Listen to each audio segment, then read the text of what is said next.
Good afternoon, everybody. How are we? It's a newsy day indeed. And last night we saw the very best of America. After spending nearly 300 days aboard the International Space Station, Butch Wilmore and Suni Williams are back on Earth. These two incredible astronauts were only supposed to be up there for 8 days, but because of the Biden administration's lack of urgency, they ended up spending 9 months in space. Joe Biden's lack of courage to act boldly and decisively was a big reason why Butch and Suni did not make it back until yesterday. But President Trump doesn't waste time. Immediately after taking office, President Trump directed Elon Musk and SpaceX to rescue these brave astronauts alongside NASA. The president also called the acting administrator of NASA and told her to bring the astronauts home as soon as possible. As acting administrator Janet Petro said herself yesterday, per President Trump's direction, NASA and SpaceX worked diligently to pull the schedule a month earlier. The president looks forward to welcoming Butch and Suni to the Oval Office when they are recovered. This historic mission brings new meaning to President Trump's promise to always look out for the forgotten man and woman. On another important matter, yesterday, President Trump and President Putin spoke about the need for peace and a ceasefire in the Ukraine war. Both leaders agreed this conflict needs to end with a lasting peace and also stressed the need for improved bilateral relations between the United States and Russia. President Trump also spoke with President Zelensky this morning to align both Russia and Ukraine in terms of their needs and requests. As President Trump has said repeatedly, the precious lives and money that both Ukraine and Russia have been spending in this war would be better spent on the needs of their people. This terrible conflict would have never started with President Trump in charge, but he's determined to end it once and for all. President Trump also promised maximum transparency and a commitment to rebuild the trust of the American people in our intelligence community. Part of that promise was to fully release previously classified records related to the assassination of former President John F. Kennedy, and he made that happen yesterday. This historic release consisted of approximately 80,000 pages of previously classified records that are now published. The records are available to access either online at archives.gov/JFK or in person, accessible to the American people at the National Archives in College Park, Maryland. Records that are currently only available for in-person viewing are being digitized and will be uploaded in the coming days. On another note, positive economic data continues to pour in, showing the immediate impact of President Trump's pro-growth agenda. After suffering a steep decline in the final year of the Biden administration, the manufacturing sector came roaring back in February. Industrial production surged in February, these are new numbers, 3 times at a greater 3 times rate than the expectations to its highest ever recorded level. And President Trump's laser focus on massive deregulation and unleashing our domestic energy industry is leading to stabilities for Americans' bottom lines. As Newsweek summed it up today, gas prices are plummeting under President Trump. And the Trump administration continues to make American communities safer through our ongoing mass deportation campaign of illegal alien criminals. Yesterday, FBI Director Kash Patel announced the agency captured another fugitive from its 10 most wanted list, securing the extradition of Francisco Javier Roman Bardeles, a key senior leader of the brutal MS-13 gang. And the brave men and women of ICE also arrested a number of dangerous aliens across the country in recent days. You will see them on this screen. ICE San Francisco just arrested a citizen of Guatemala convicted of sexual battery. ICE New Orleans arrested a citizen of Ecuador convicted of rape in Suffolk County, New York. ICE Atlanta arrested a citizen of Mexico convicted of assault by strangulation. ICE Dallas arrested a citizen of Mexico convicted of assault with a firearm and rape with a foreign object. And ICE Houston arrested a citizen of Guatemala convicted of indecent sexual contact with a child in Texas. These are heinous criminal alien monsters who the previous administration allowed to flood into our country. And every time President Trump and this team deport one of them, our country becomes safer. Finally, before I open it up to questions, I want to tout how successful our efforts have been in filling out President Trump's administration.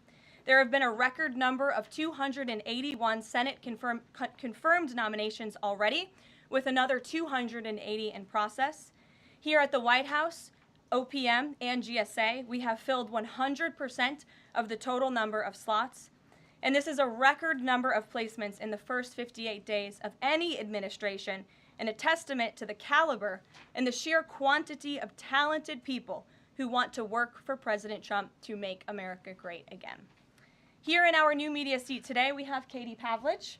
Katie is the editor of townhall.com, which is a subsidiary of Town Hall Media. It's a leading conservative news and opinion outlet based right here in Washington, D.C., with writers and journalists reporting around the country.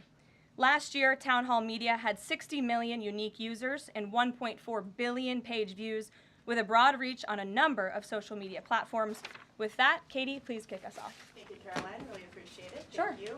So given the back and forth with this U.S. District Judge and the administration's use of the Alien Enemies Act, does the President plan to send new and additional flights of Venezuelan gang members, now designated as foreign terrorists, from the U.S. to El Salvador or elsewhere? Can Americans expect to see those flights sometime soon? Americans can absolutely expect to see the continuation of the mass deportation campaign that has been successfully led by this President, Secretary of Homeland Security Kristi Noem, and also our Secretary of State, Marco Rubio. Since you brought up the judges, I would like to point out that the judges in this country are acting erroneously. We have agenda, and it's unacceptable. As the President said last night, we will continue to comply with these court orders. We will continue to fight these battles in courts, but it's incredibly apparent that there is a concerted effort by the far left to judge shop, to pick judges who are clearly acting as partisan activists from the bench in an attempt to derail this president's agenda. We will not allow that to happen. And not only are they usurping the will of the president and the chief executive of our country, but they are undermining the will of the American public, tens of millions of Americans who duly elected this president to implement the policies that are coming out of this White House. And then one more question. Senate Minority Leader Chuck Schumer said yesterday that he was united with Democrats in working against Americans who, quote, their attitude is, I made my money all by myself, how dare your government take my money from me? Or, I built my company with my bare hands, how dare your government tell me how to treat my customers? What is the president's response to this, given his upcoming tax agenda and need to work on Capitol Hill? Well, we certainly hope that Democrats all of a sudden are for more money in the pockets of the American public. The president has made it incredibly clear that he is committed to tax cuts. He is committed to passing a big reconciliation package later this year, ending no taxes on tips, taxes on overtime, no taxes on Social Security for our hardworking seniors. And we encourage everybody on Capitol Hill to support that when it comes to the finish line, especially Democrats who clearly need a boost from the American public right now. Their approvals are at an all-time record low. Thanks for being with us, Katie.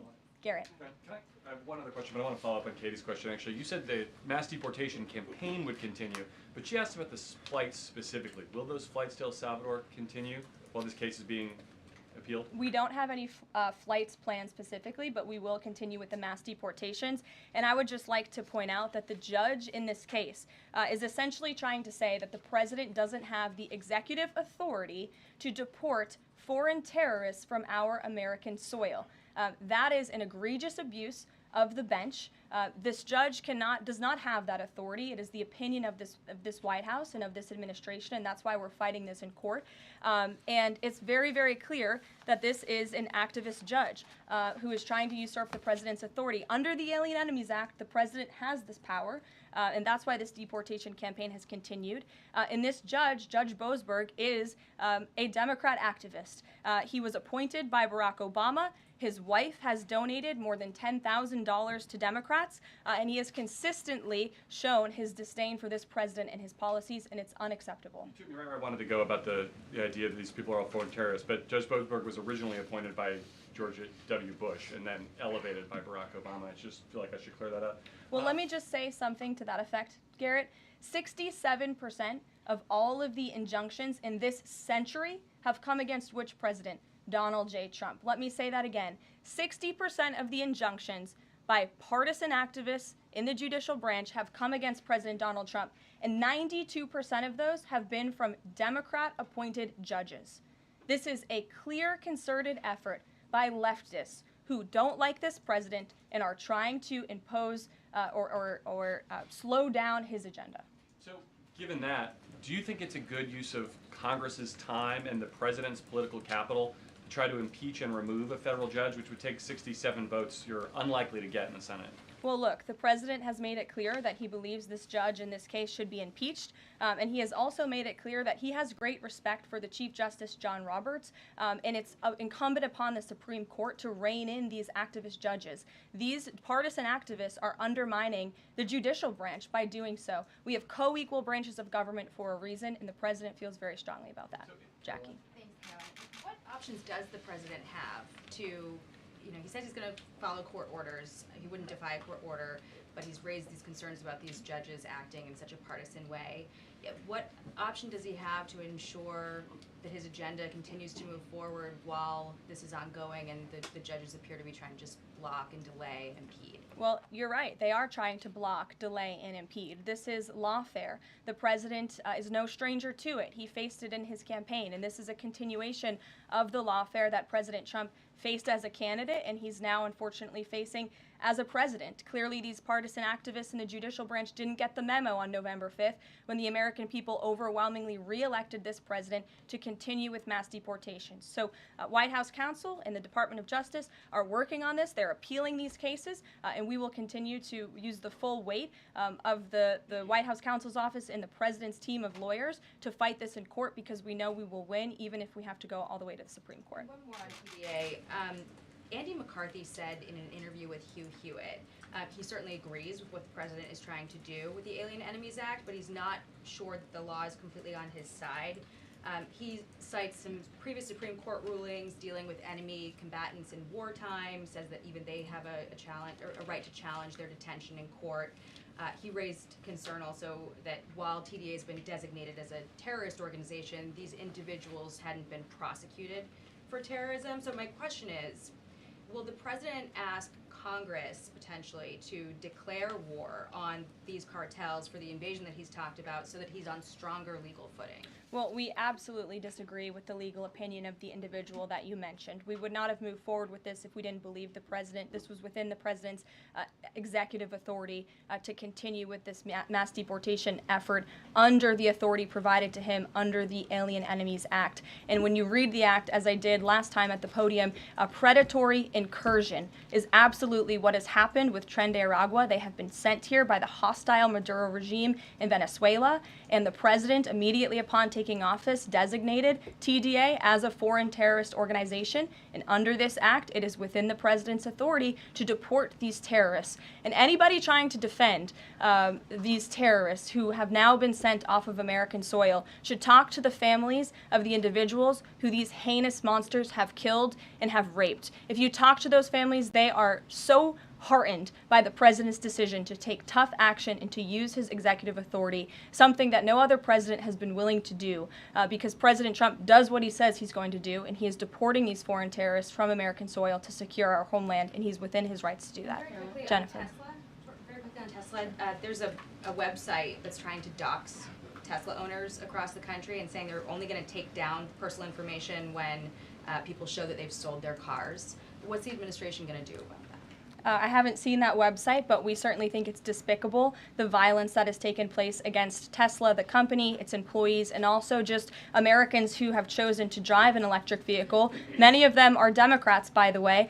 Democrats were big supporters of Tesla and of electric vehicles until Elon Musk decided to vote for Donald Trump. So we would like Democrats to also come out and condemn this heinous violence that we have seen, and I believe the Attorney General has said she's investigating these incidents as acts of domestic terrorism. Jennifer. On Ukraine, can you say, is the White House going to pause foreign military aid or intelligence sharing with Ukraine, as Russia says it's pushing for, and then have a follow-up on the Federal Trade Commission? Sure. When it comes to Ukraine, I do have a statement for you from the National Security Advisor and also the Secretary of State. First, I'd like to reiterate what the President said earlier following his call with President Zelensky this morning. He said he just completed a very good telephone call with President Zelensky. It lasted approximately 1 hour. Much of the discussion was based on the call made yesterday with President Putin in order to align both Russia and Ukraine in terms of their requests and needs. We are very much on track. and I will ask Secretary of State Marco Rubio and Mike Waltz to give an accurate description of the points discussed. That statement will be put out shortly. While I have that statement for you right here, bear with me as I read it. Today, President Trump and Ukraine's President Volodymyr Zelensky had a fantastic phone conversation. President Zelensky thanked President Trump for a productive start for the work of the Ukrainian and American teams in Jeddah on March 11th. The meeting of the senior officials from both nations significantly helped in moving toward ending the war. President Zelensky thanked President Trump for the support of the United States, especially the Javelin missiles that President Trump was first to provide in his efforts towards peace. The leaders agreed Ukraine and America will continue working together to bring about a real end to the war, and that lasting peace under President Trump's leadership can be achieved. President Trump fully briefed President Zelensky on his conversation with Putin and the key issues discussed. They reviewed the situation in Kursk and agreed to share information closely between their defense staffs as the battlefield situation evolved. President Zelensky asked for additional air defense systems to protect his civilians, particularly Patriot missile systems, and President Trump agreed to work with him to find what was available, particularly in Europe. The two leaders also agreed on a partial ceasefire against energy.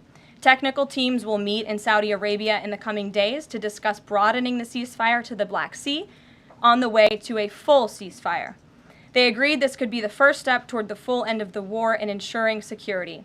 President Zelensky was grateful for the president's leadership in this effort and reiterated his willingness to adopt a full ceasefire. President Trump also discussed Ukraine's electrical supply and nuclear power plants. He said that the United States could be very helpful in running those plants with its electricity and utility expertise.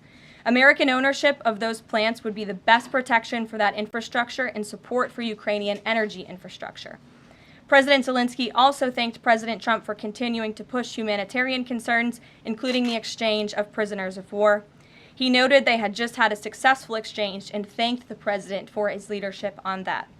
President Trump also asked President Zelensky about the children who had gone missing from Ukraine during the war, including the ones that had been abducted, and President Trump promised to work closely with both parties to help make sure those children were returned home. They agreed all parties must continue the effort to make a ceasefire work. The presidents noted the positive work of their advisors and representatives, especially Secretary Rubio, National Security Advisor Mike Waltz, Special Envoy Kellogg, and others. The presidents instructed their teams to move ahead with the technical issues related to implementing and broadening the partial ceasefire. The presidents instructed their advisors and representatives to carry out this work as quickly as possible. The presidents emphasized that in further meetings, the teams can agree on all necessary aspects of advancing toward lasting peace and security. That is a lengthy statement that was just given to me, so thanks for bearing with me. Our office will, of course, provide this after. And as you know, as I just pointed out in the statement, the president's team of negotiators and national security experts will be heading to Saudi again later this week to continue working on and ironing out the details. But I would just like to emphasize we have never been this close to peace, and it's only because of President Trump that we are here. I think a couple of years ago, as you all reported on the war, it was incomprehensible to have a partial ceasefire in this conflict. And today, that is true because of the leadership of this president. So they Mary. agreed to closely share information between their defense staffs. Does that mean all intelligence sharing will continue? So the White House is rejecting Russia's request to pause that. Intelligence sharing in terms of defense for Ukraine will continue to be shared. Mary. Thanks, Caroline. I have two questions. One on the United States Institute of Peace and then on the Supreme Court, if that's okay. Sure.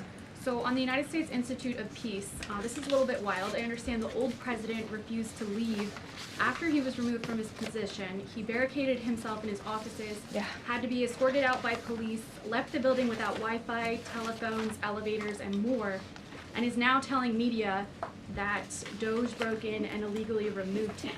So can you comment on this sequence of events and specify, did Doge illegally enter?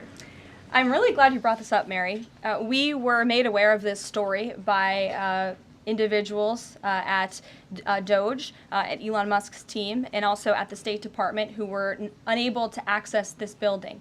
And it became very clear that there was a concerted effort amongst the rogue bureaucrats at the United States Institute of Peace to actually physically barricade themselves essentially inside of the building to prevent political appointees of this administration who work at the direction of the President of the United States to get into the building. There was a piece in the Daily Caller, thank you for sharing the truth on this, about what happened.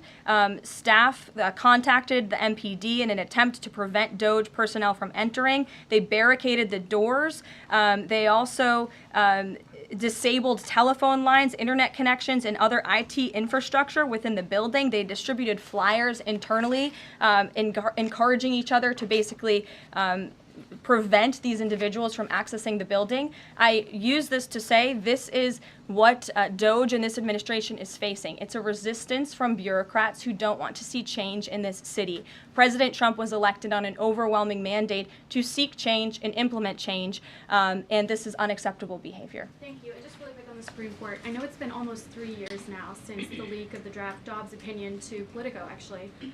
A leak which sparked protesting outside the homes of the justices and even brought on one attempted assassination attempt. I know Justice Alito said that it made the justices targets for assassination, but yet the Supreme Court has not tracked down any leaker. Does the White House have interest in finding out who that leaker was, and can you comment on that at all? I know generally speaking the president has an interest in finding leakers and he believes it's unacceptable, and it's the position of this administration. You've seen the Secretary of Homeland Security has taken tough action at her agency. Leaking is unacceptable to this president and to the leaders across the board in this cabinet, especially when it puts people in harm's way. Sure. Thank you, Caroline. A mom whose daughter was forced to change in a locker room with a biological male at school files a complaint with the DOJ. How will the Trump DOJ deal with violations of President Trump's orders protecting women and girls like this? I would defer you to the Department of Justice on that specific case, but the president has made it incredibly clear that it is the policy of this administration that there are only two genders, male and female, only two sexes rather, male and female, and that we are not going to tolerate such behavior by men pretending to be women. The president will continue to strongly stand for the rights of women and girls, not just in sports and on athletic fields, but also in private spaces like locker rooms and bathrooms. Sure. Go ahead. Thank you. On the FTC, two quick questions. Can you explain the president's thinking in his decision to fire the two Democratic commissioners, especially given that Mark Meadow is on track to be confirmed next week and there would be a Republican majority? My biggest question is why now? Sure, because the time was right to let these people go, and the president absolutely has the authority to do it, and they were given ample notice in a letter that I believe your outlet reported on, so it pretty much explains exactly why this administration chose to let those individuals go. Is the ultimate goal to get this to the Supreme Court to try to overturn the 1935 precedent? The goal was to let these individuals go. If we have to fight it all the way to the Supreme Court, we certainly will. Rachel. Back to those deportation flights to El Salvador, can the administration provide any more details on how authorities determined that each of those men were in fact members of a gang? And if the White House can publish images, photos, videos of those men, why can't the administration just release basic information like their identities and names? We are not going to reveal operational details about a counterterrorism operation, but what I can assure you, as I said on Monday, we have the highest degree of confidence in our ICE agents and our Customs and Border Patrol agents who have committed their lives to targeting illegal criminals in our country, particularly foreign terrorists, and they had great evidence and indication. They have the highest degree of professionalism, and they were 100% confident in the individuals that were sent home on these flights and in the president's executive authority to do that. To follow up, I know in the last briefing you cited privacy concerns as a reason why the administration may not be able to reveal the identities. What exactly are the privacy rights of immigrants who were deported that the administration says were dangerous enough to be sent to El Salvador and sit in a prison? Again, as I just said, we're not going to reveal the operational details of a counterterrorism operation for quite obvious reasons. We're trying to combat terrorism here in the United States of America. Jeff. I could ask something else about the phone call yesterday. There was a couple different readouts from the Kremlin and the U.S. on a couple different points. One was energy and infrastructure. The U.S. statement said energy and infrastructure. The Kremlin said energy infrastructure. What is your understanding of what the actual substance of that disagreement was? Then I have one other question on that. I would defer you to the readout that was provided by the White House. That's our understanding, and that's the truth. And if I could ask a question about the judge as well. How does a president define a bad judge? Is it just someone who disagrees with him? And is that a dangerous precedent in this case, because this is a temporary ruling from Judge Boasberg that he could ultimately rule in your favor? Is he setting up a standard here for calling for the impeachment of a judge who may ultimately rule on your side? No, it has nothing to do with disagreeing with the president on policy. It's with disagreeing with the Constitution and the law.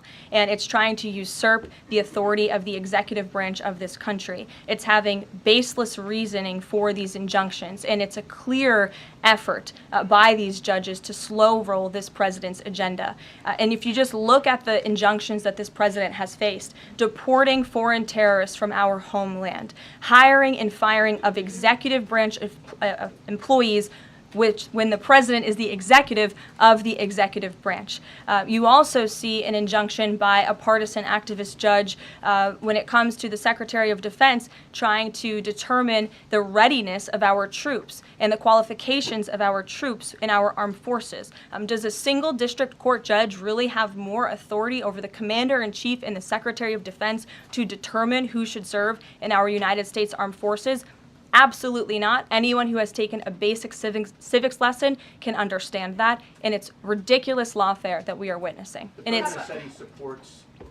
I'm sorry. The president said he respects the Chief Justice here. Mm-hmm. Does he respect him specifically on this case and this opinion, or respects him overall? And has he spoken to any other Supreme Court justices? The president respects Chief Justice Roberts overall. He just expressed that to me in the Oval Office, but it's also quite clear that the Supreme Court needs to rein in these judges who are acting as partisan activists, and they are undermining the judicial branch, and it's a dereliction of duty on their behalf. And how Deanna. would they rein them in?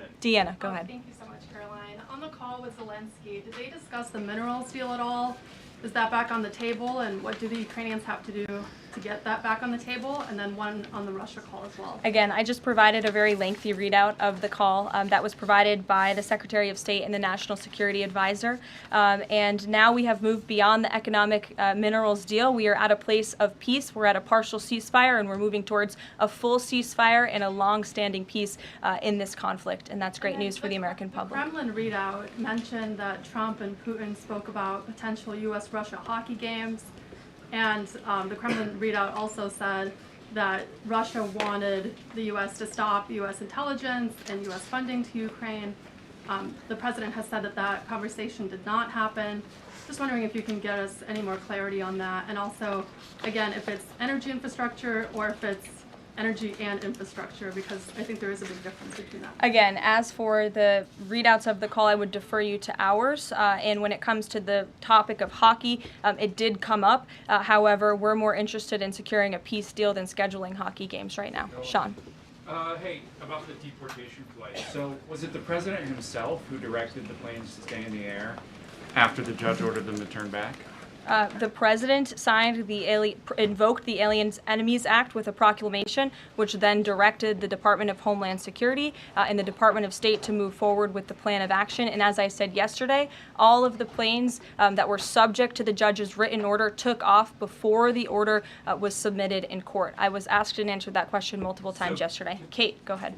Is the president still considering pressuring Russia with sanctions or tariffs to try to get a full ceasefire? And is there any kind of deadline or timeline that the White House has in mind for when that pressure might ramp up? Again, the president had a nearly 2-hour-long call with President Putin yesterday. We provided a readout of that call, and we have his negotiating team heading to the Middle East this week to continue these discussions in regards to sanctions and any other details. I'm not going to give a readout of those from this podium. And on TikTok, is Oracle the leading contender for a deal? And would the U.S. back a deal that keeps TikTok's algorithm and the underlying technology still in Chinese hands? As President Trump does so well, we don't get ahead of ourselves when we are in the midst of the art of the deal. So when the president and this team are ready to announce a deal on TikTok, which is a high priority for the president, we will make that known. I've seen that reporting, but I'm not going to comment on it just yet. Sure, go ahead.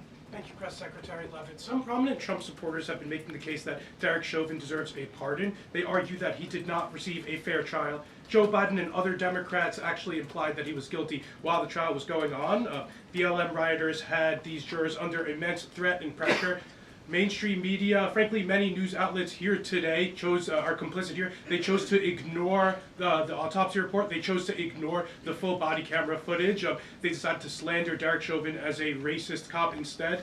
Does the administration believe Derek Chauvin received a fair trial, and will they consider a pardon moving forward? The president has been asked and answered this question. He said it's not something he's considering at this time. Philip. Thank you. Two questions. First, just a follow-up on the readouts from those calls. When it comes to the discrepancies between the U.S. and Russian readout of that call between President Trump and Putin, is it the president's assessment that something is getting lost in translation, or does he believe that the Russians are trying to play games here? Nope. The president believes in his team that put the readout out, and he also put his own out on Truth Social. We've been incredibly transparent about all of the president's calls with foreign leaders, and again, I would defer you to the readout. And then following up Michael. on... Thank you, Caroline. White House said yesterday that gas prices across the U.S. have fallen for the fourth straight week. 34 states now seeing gas under $3 a gallon. This limited ceasefire with Ukraine regarding oil refineries, energy, will that affect gas prices here in the U.S.? Well, it's certainly the president's hope that gas prices will continue to fall, and he's working every single day to ensure that we do. As you just mentioned, there's been very encouraging data. Inflation is cooling and gas prices are falling. The president has established a National Energy Dominance Council, and it's ultimately the president's goal, and this administration is working hard on it every single day, to increase our energy production right here in the United States of America, to have it Trump energy boom like we saw in our first term, which will not only lead to lower fuel prices here at home, but also lessen the rate of inflation that was created by the previous administration. And one more on Tesla, Caroline. Tim Walz, Governor Walz, saying last night he frequently checks Tesla stock. In doing so, to quote, give me a little boost during the day. How should Americans view politicians who take pride in the downfall of an American car company? I think that's quite sad, but I think Governor Walz unfortunately is living a sad existence after his devastating defeat on November 5th. Reagan, go ahead. Thank you, Caroline. Across the country, Tesla cars are being lit on fire, dealerships are being shot up, Molotov cocktails are being used. There was a website posted yesterday that shared the addresses of private Tesla owners and reportedly had Kash Patel's information on it. A.G. Bondi has called this acts of domestic terrorism. Does the White House have any indication that this is some sort of coordinated movement or that it's being funded by some outside group? And do you know if the investigation by the DOJ is being investigated as incidents of organized terror? I believe the Attorney General has made her comments clear on that. She is investigating these events as acts of domestic terrorism, and we fully condemn them. And as I said earlier to Jackie's question, we think it's despicable what is happening to not just this American company, but also their innocent employees. And again, innocent Americans who drive these vehicles. And we condemn it wholeheartedly. Sure. More than 24,000 workers at 18 agencies are in the process of being reinstated. What is your message to these workers, and can you assure them they won't be fired again as the administration directs agencies to do more layoffs? Well, the administration is complying with the court's order. Again, as I have spoken about repeatedly, we think it's despicable that we have judges acting as judicial activists, partisan activists, trying to dictate who the President of the United States, the executive of the executive branch, can hire and fire. We have never seen anything like this. We are fighting this in court, and we will continue to fight it all the way to the Supreme Court if we have to. And as for federal employees, it's been the very common sense position of this president and the administration that bureaucrats here in Washington, D.C. need to show up to the office just like the rest of America. Middle-class Americans, from doctors to business owners to teachers to law enforcement officers, have to show up to their offices every single day. And the president has made it a clear priority that people in this city have to do the same. And we are also continue to be committed to reducing the scale of our workforce and to reducing the size of our federal bureaucracy here in Washington, D.C. to save taxpayers' money. Annie, go ahead. Thanks so much. In the statement that you read, you referenced the president's interest in helping return Ukrainian children to their parents and to their families. There's an organization that provides intel and information about those children that their aid has been cut. It's a Yale University program that used foreign aid. And I'm curious if, as part of this new thinking with Ukraine, that aid might be unfrozen. I have no updates about that or that specific program at this time. Karen.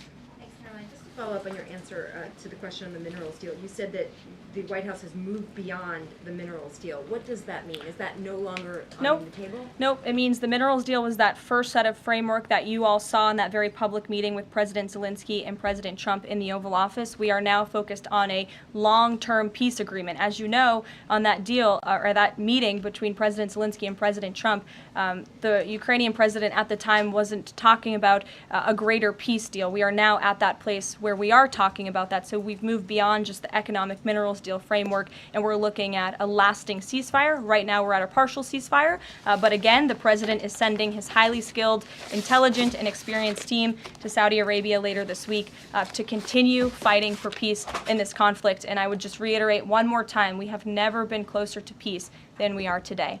Thank you very much, everybody. We'll see you later. Carol, you Israel Gaza question?